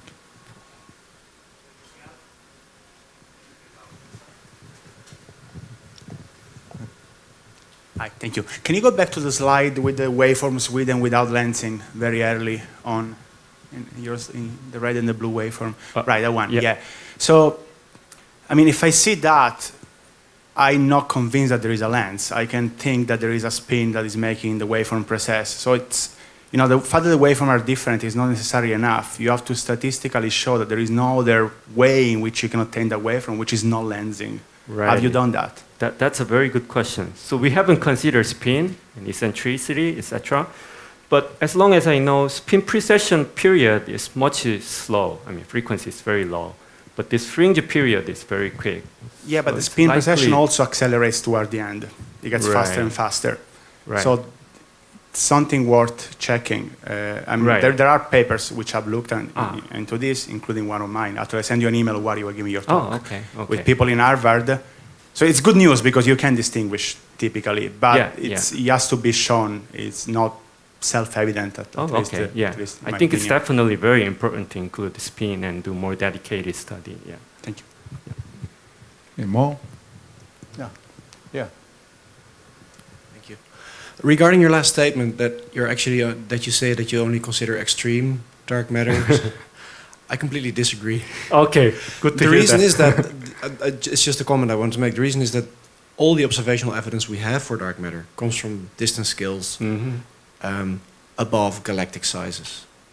So from observations, we need dark matter, but this comes from sizes that have nothing to do with particles, right? Okay. So galactic sizes is where it starts, and the CMB is the strongest constraint on needing dark matter. And the size of the acoustic peaks at the time of decoupling is also 100 megaparsecs divided by redshift 1000. So dark matter is actually a very large-scale phenomenon, so it makes perfect sense to also consider large-scale candidates. Thank you. I'm very happy to hear that. I put those last sentence in the last minute. Any more questions? So if we are fortunate to see a cosmic string lens, then what kind of G-mu do you have in mind? So anything smaller than current bound 10 to minus 7 and larger than 10 to minus 10 might be measurable. But the best case is 10 to minus 8 and 10 to minus 9 or so. So the cosmic string motion can be very relativistic. So is there any difference from what you are seeing? Exactly. So we haven't considered motion, but the measurement time is very short, right? I mean, if we measure 1 year, then it becomes longer. But LIGO band alone is 1 second or smaller. I'm not saying it's moving away, but the Doppler effect. Doppler effect. So that will redshift the frequency overall? So the relative motion of the two images. But that doesn't, I mean, that gives only the overall change, I think, right? That doesn't erase the fringe pattern. No, I don't think it erases, but maybe there is a shift because of the Doppler effect. That might be possible. Yeah, that might be possible. But one thing we consider is the motion or physical size of the source may ruin the fringe pattern, right? If the source has a size and rays coming from several different directions, they interfere slightly differently. But size is smaller compared to the wavelength, and the measurement time is very short, so that uncertainty is small. But redshift, yeah, I would think about that. Thank you. Thank you. Okay, Wolfgang? Yeah. How useful is this for breaking the degeneracy between the inclination angle of the binary and the luminosity distance? And maybe, say, compared to a network of detectors on Earth? Right. We haven't checked it, but in principle, we can check it. We have Fisher matrix elements. I don't know the answer, but might be useful. Yeah, I think it's an important question. Yes. We have more time. More questions? Yeah, there.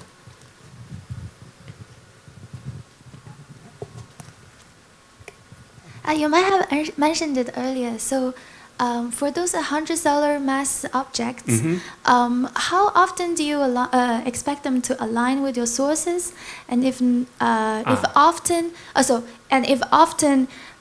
would you need to take care of multiple sources along your line of sight and the average effect? That's a very good question.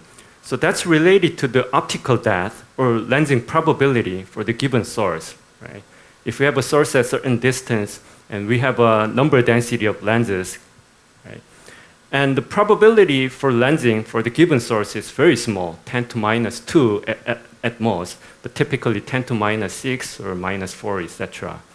So probability of having multiple sources on the same line of sight or multiple lenses along the same line of sight is really, really small. So we haven't considered it.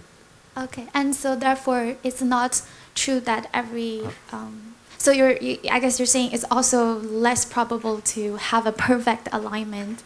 Right, but there's a probability too, which is 10 to minus 2 or 4, minus 6, etc. Okay, thank you very much. Yeah. Okay.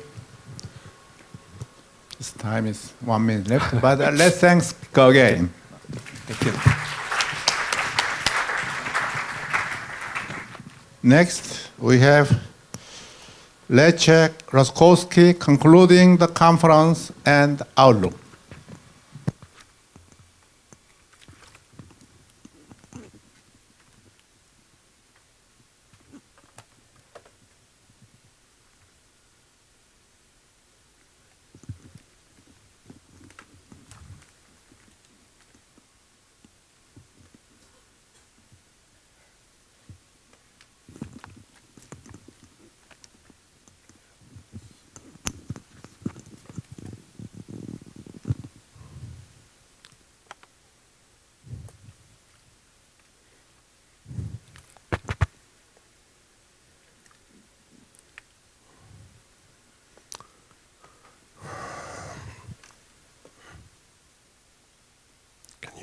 I have my own.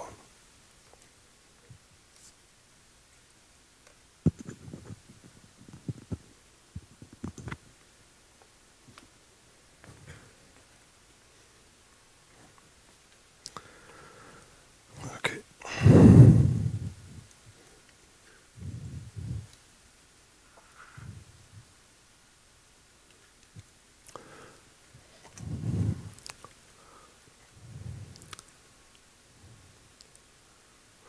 All right, so it's good to be back in Korea. It's good to be back in Daejeon, and it's good to be here at the end of the conference.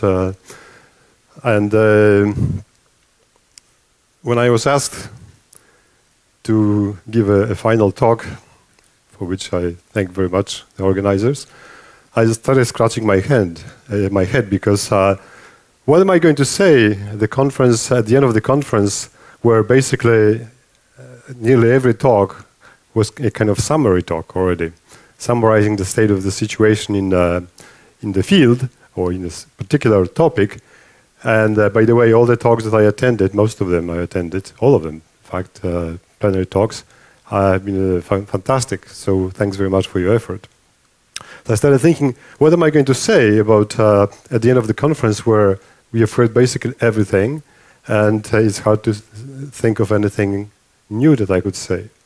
Still, I will, so I came up with some thoughts, some ideas, and well, we'll see what comes out of it. But before I do that, let me perhaps explain something that you might not have heard about, which is my new affiliation, which is AstroCent. This will be a 1-minute non-commercial advert.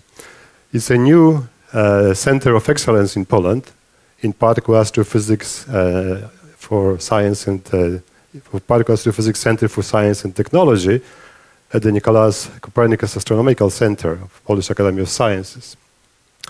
It's a center which is started on the 1st of July with a funding of about 9 million euro, about 10 million US dollars.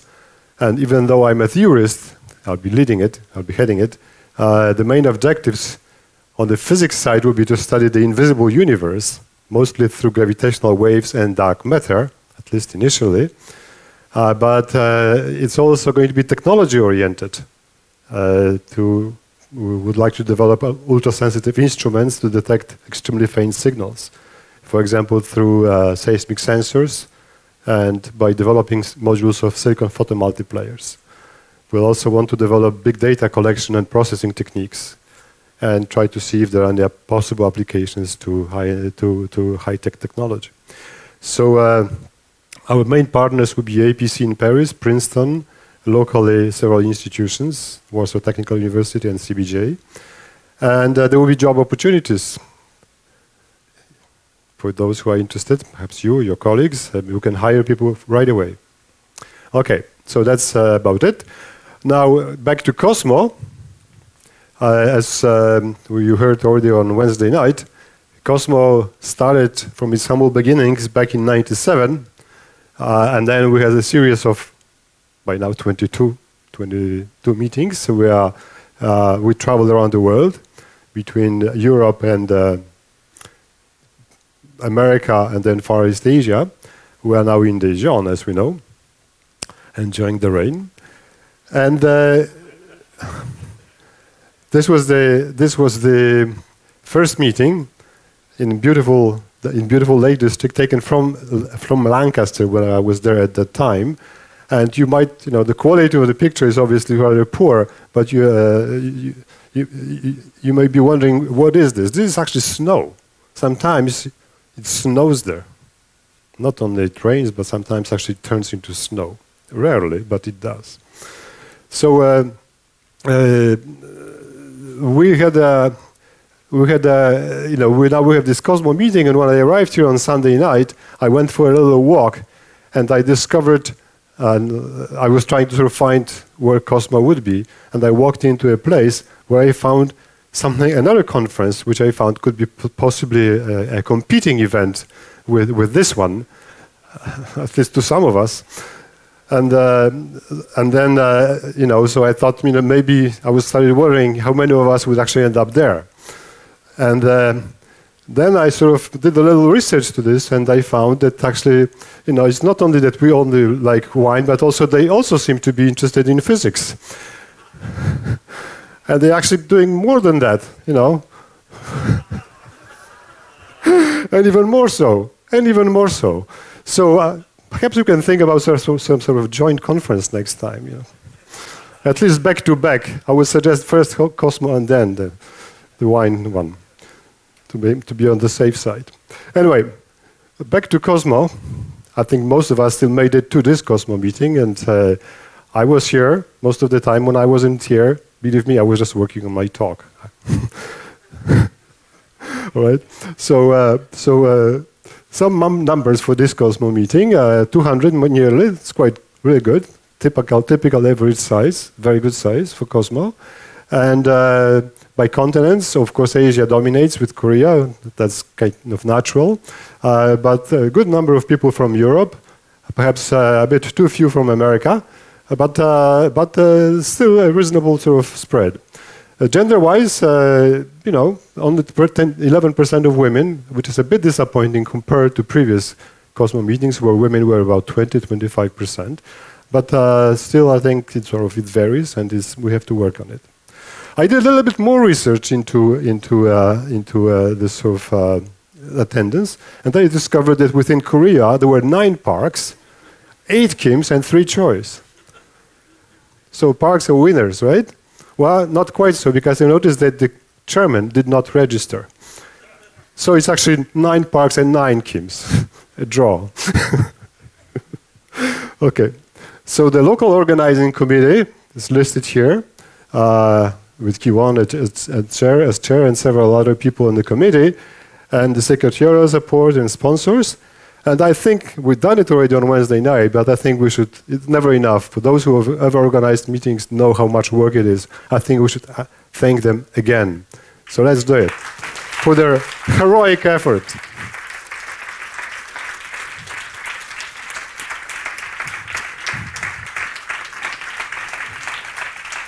Yeah. Thank you for your very successful COSMO conference.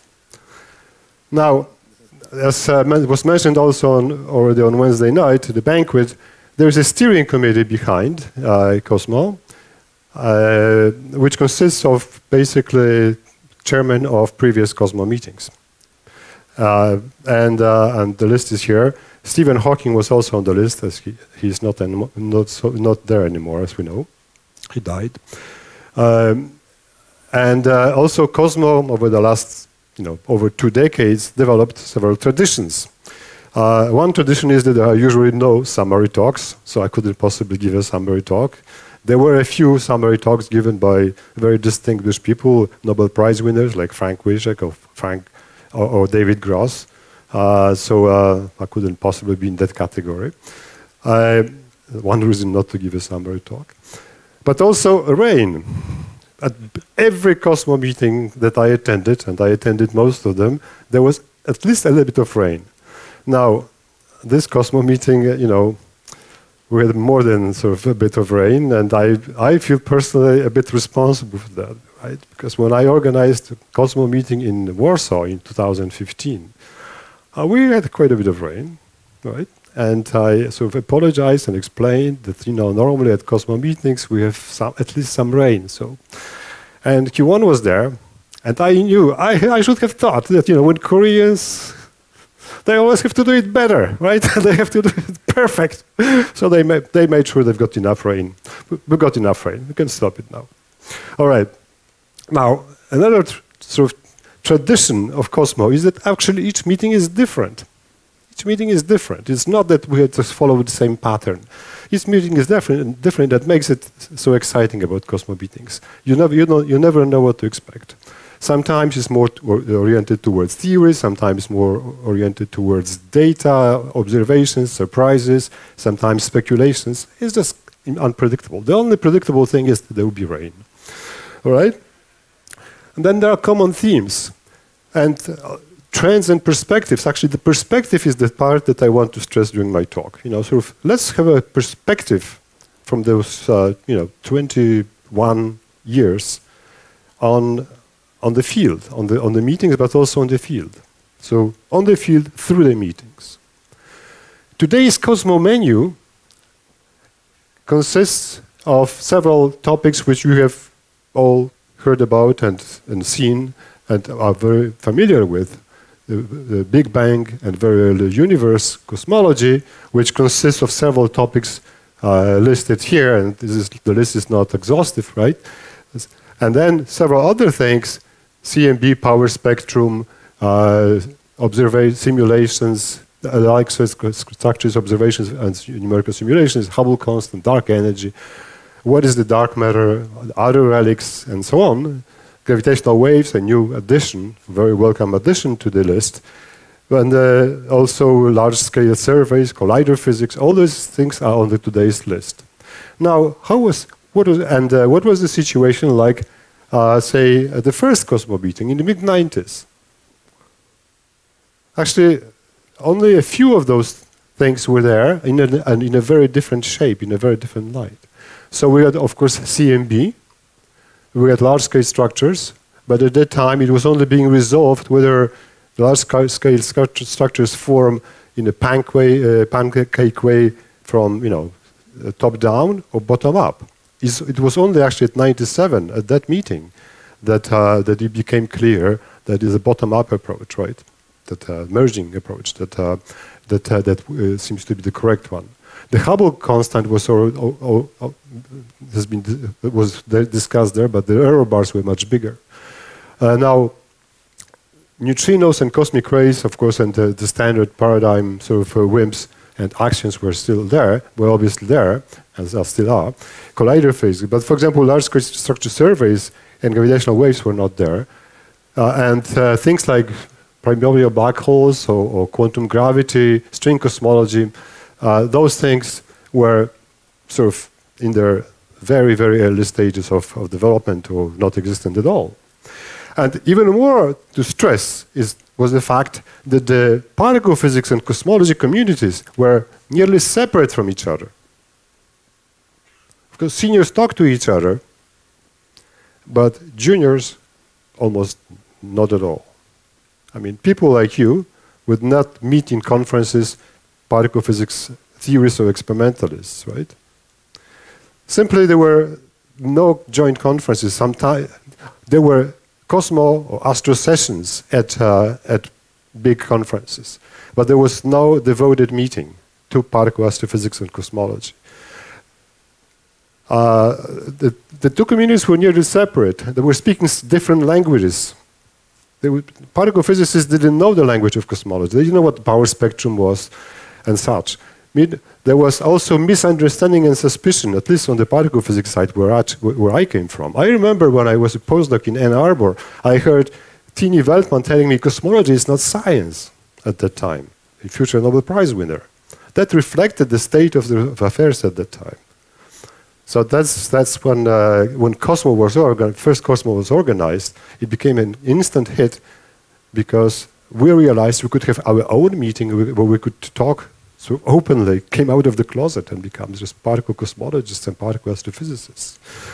And this was, I think, very successful and very important. Now, perspective. How has progress been made since then? At this point, you can ask yourself, is he nuts? Of course progress has been made. Much progress has been made. We now know the main components of the universe is called dark matter and dark energy, or whatever they are. They dominate the universe. We know its geometry. We know the Hubble parameter pretty well, with little hiccups here and there, but we know the main cosmological parameters. We know that the universe accelerates. It came a year after the first Cosmo meeting. We know CMB with sub-% precision, at least in most of it. We know that universal power spectrum, basic mechanisms for large-scale structure formation. We know so many other things. We know so much. How can you even question whether progress has been made? We've had witnessed the emergence of the standard model of cosmology, the lambda CDM paradigm. Right? It's all very much true. And we can describe the physical evolution of the universe down to 100 GeV temperatures, or 10 to minus 12 seconds, with known physics. So pretty reliably. We can go back in time to the Planck time, to Planck scale, Planck time, within calculable models and scenarios. So we can at least, within a given scenario, evolve back down to the Planck time and sort of have a sensible idea of what could happen there. It's amazing, absolutely amazing. That's happened within the last few decades. But I keep coming back to this question, has progress been made? And you can keep asking, is it nuts? Of course, with so much new observations, we have just so much new data. The new surveys are just beautiful. And I keep stressing, I'm a theorist, but I'm really amazed by how much progress has been made on the observational side. I mean, it's congratulations, it's a lot of effort. The mapping of the sky, billions of galaxies. New traces are being opened, new windows.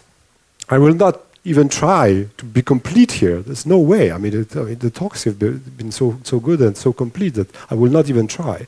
CMB power spectrum, 5 Nobel Prizes have been awarded, right? For CMB alone, 3, and then neutrino oscillations, and then most recently gravitational waves. All this is happening in front of us. Amazing. So multi-messenger mapping of the sky is being done, in front of us and by you. Amazing. And we have new windows on the universe which allow us to go back in time, far into the sky, and therefore back in time to the time of CMB or gravitational waves so far 1 billion years back. But if R is measured, the tensor to scalar ratio, then you can go to the time of inflation, the earliest possible moments. With the new 21 centimeter technique, we can again go to the time of recombination. So these are new windows, all the new windows which are becoming completely independent windows which give you this multi-messenger approach. It's absolutely amazing. And with dark matter, if it is eventually discovered, we can actually probe, again, very early times of the universe. Amazing. Now, so you can, in an intimate moment with your friend, you can say, look, we can now basically know, we now basically know what the universe is made of and how it works. Right? And what you can hear is, I'm sure, darling, but do we actually understand it? Do we actually understand all this? We've learned an enormous deal, but do we understand it? So, coming back to my question, has progress been made now on the theory side? After all, COSMO are theory meetings. Are supposed to be theory meetings, has been evolving with more and more data and the importance of the data. We know that the progress is reliant on the data, on what it brings. But on the theory side, how much progress has been made? Of course, what does it mean, progress on the theory side? You can have improved calculations, you can have new effects, you can have impact of new data, you can have new scenarios, dark matter, inflation, or whatever, baryogenesis, you can have several ideas. New ideas, looking for a slide, for a cartoon about new ideas, I found this old cartoon in my notes, where it says, just how fresh are these insights? Often our new ideas are very old ideas, redone. It's not so easy to actually come up with very new ideas. Now, progress can be measured by learning about new viable options, and on this front, I think we've done very well. The list of possibilities, possible options in, say, dark matter, right, in baryogenesis, in whatever, it's been growing and growing and growing. But should we be happy about this? Yeah, we should be. But on the other hand, I would prefer the list actually to shrink. I would like the list to shrink, to make it smaller, because less can tell you more. If you have too much, then it means you don't know much. So what has been ruled out over the last 20 years? Has any paradigm been replaced by another? Right? So there's quite actually a few things on the list of theoretical list that require and cry out for deep understanding. The nature of dark matter, for one thing. Is dark matter a WIMP? Is there one with dark matter kind of species or more? What are WIMP properties, if it is WIMP? What is the broader theory framework within which the WIMP would reside? In particle theory, there are many issues. If it is a broader theory framework, is there a unification of forces? Electroweak symmetry breaking mechanism, the one mechanism that has been finally understood, confirmed by experiment over, within the last 25 years. But the list is much longer. Understanding the hierarchy between the electroweak scale and the Planck scale, the number and structure of families, in particular of neutrinos, a very important topic in itself. There's 100 and others illuminated us on. Flavor and CP, dark matter candidate or candidates, baryogenesis, like Geraldine was talking about, for example. Incorporation of gravity in quantum relativistic theory. And all this comes with all those very important considerations about entropy, about black holes, all those things, about information loss, very important considerations, which I personally don't quite understand. But I think this is probably where a lot of most important work is going on at the moment, conceptual work. Vacuum, is it unique or not? It's landscape versus swamp space, swampland. All this is crying out for understanding. On the inflation side, mechanism type, broader BSM framework again. Dark energy, not understood at all. Is it cosmological constant, or is this some sort of dynamical, and so on. Ultimate goal is, of course, to build a fundamental theory of all known particle physics, so standard model beyond, we need some beyond the standard model physics, which will understand, where we would have dark matter, dark energy, the early universe, gravity, and everything. So there's a lot to do there, and we need to go with this. So much progress has been made, but do we much less in learning about the universe, but much less so in actually understanding it.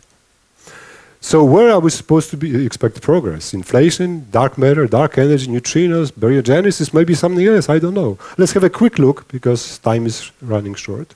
In inflation, it's a beautiful idea in search of a model. And there are many models, many well-motivated, need beyond the standard model. But when you look at the figures, at the data, only a handful of scenarios of how have been ruled out. I think the question is, it's fair to ask, will we ever know the right model? I think we should prepare for a long journey. Real progress is likely to come only with better data, and as I mentioned, it will be key to measure the tensor-to-scalar ratio. Baryogenesis or leptogenesis, underlying framework is very simple and clear, as Geraldine just explained to us. But and there are several classes of models, well-motivated, rooted in particle physics, all need beyond the standard model.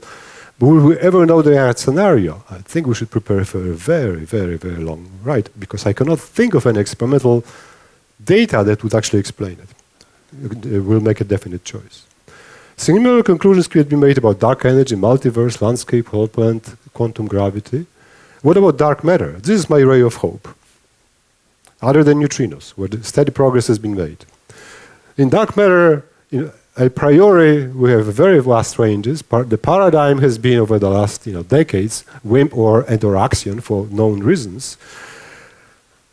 And it's been an impressive experimental effort. Perhaps the biggest improvement in sensitivity over the last 3 decades in ever, sweeping several orders of magnitude. And no convincing signal has been found, though. So some people have questioned actually the WIMP, the dark matter hypothesis, as attractive. Now, I want to make a couple of comments about this, because let's think about it. What does this mean? What are the expectations for WIMPs? When it comes, if massive WIMPs, I mean GeV or TeV WIMPs, if it comes from the freeze-out mechanism, then you get the right abundance when sigma annihilation times V is of this order, 3 times 10 minus 26. That means that this is a natural target for indirect detection, like gamma ray searches, for example. Now, this is the target, and the current experiments actually have been approaching it, even passing it in some mass ranges. CTA will actually hopefully cross it on the large energy side, with Fermi on the low mass side. I need a few more minutes. Okay. If the thermal benchmark region is reached, crossed over, then you can say that the thermal WIMP is in trouble. Is there similar benchmark cross-section for direct detection? And the answer is no, there isn't. All those predictions, theoretical predictions, are very much model dependent.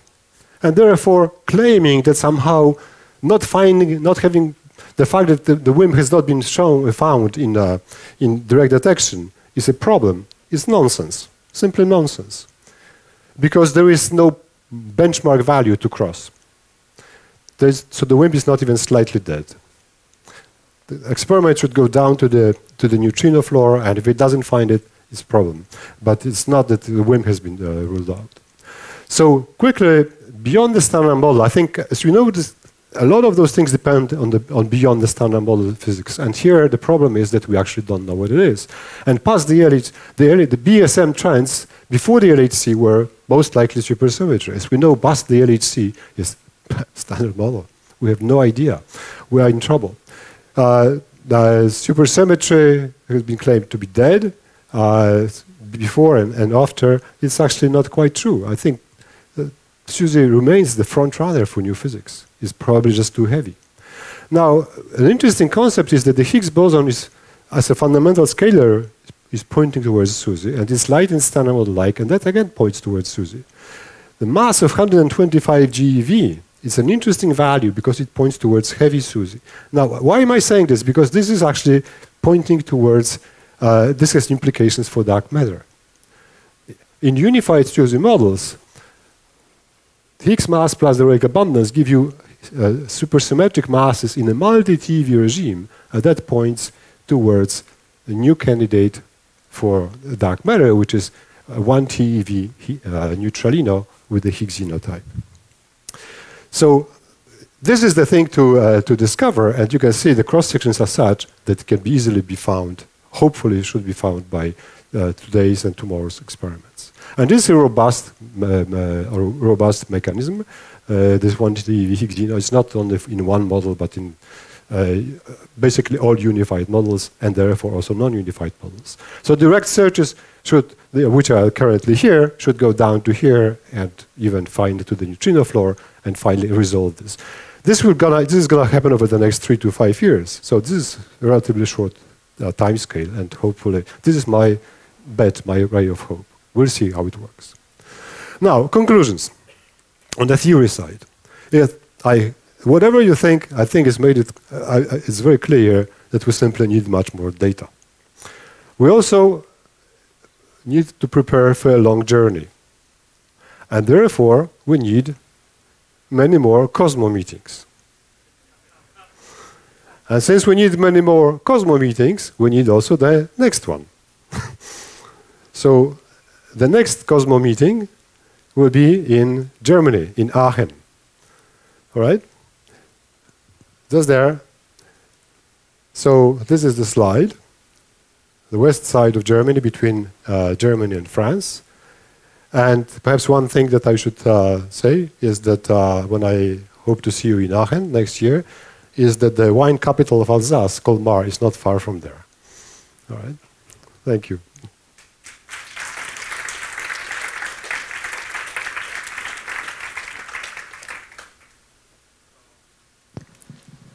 Do you want to get questions?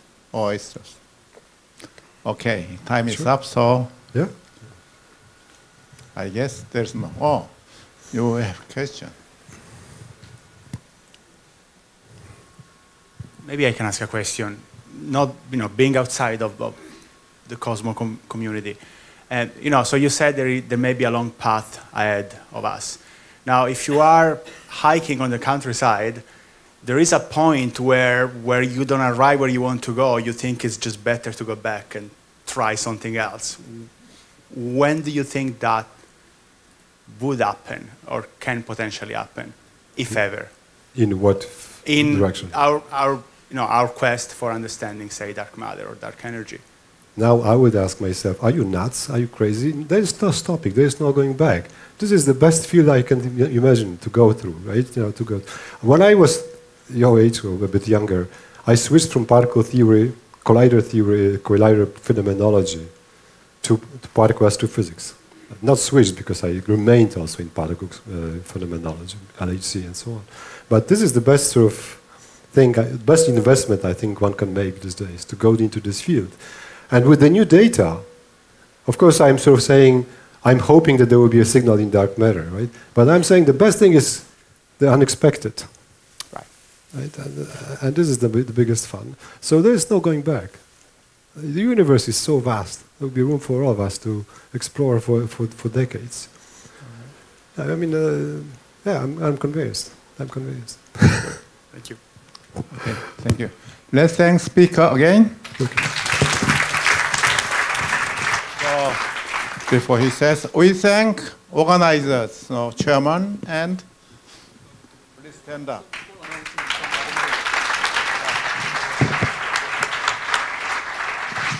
Okay, thank you. I mean, this was a really great conference, except the rain, but he said it's inevitable for the Cosmo conference. So we start with the heavy rain and closing with the heavy rain again. So, yeah, I have a small announcement. There is the official Cosmo is now over, but we have excursion, including the CAPP Action Dark Matter Lab tour. So at 11 is now, so the bus arrives. So you have to take on the bus in 11:20. Then it will go to the action lab, which just takes about 10 minutes by bus, less than probably. And we'll stay there and just a short tour with a lunch box. And then 1 p.m. we'll move to this Gongju, which is the historic site. You might not know, but this area was the ancient kingdom about 1.5 millenniums ago, but it's so old so that it's all gone, and the small remains are there, and we will go there. But unfortunately, because of rain, we just slightly changed the schedule. We will not go to this mud wall, the remaining site, but instead we will go to the museum, which keep that ancient stuff in. So, okay. We don't have much time, so thank you again, and please enjoy the tour.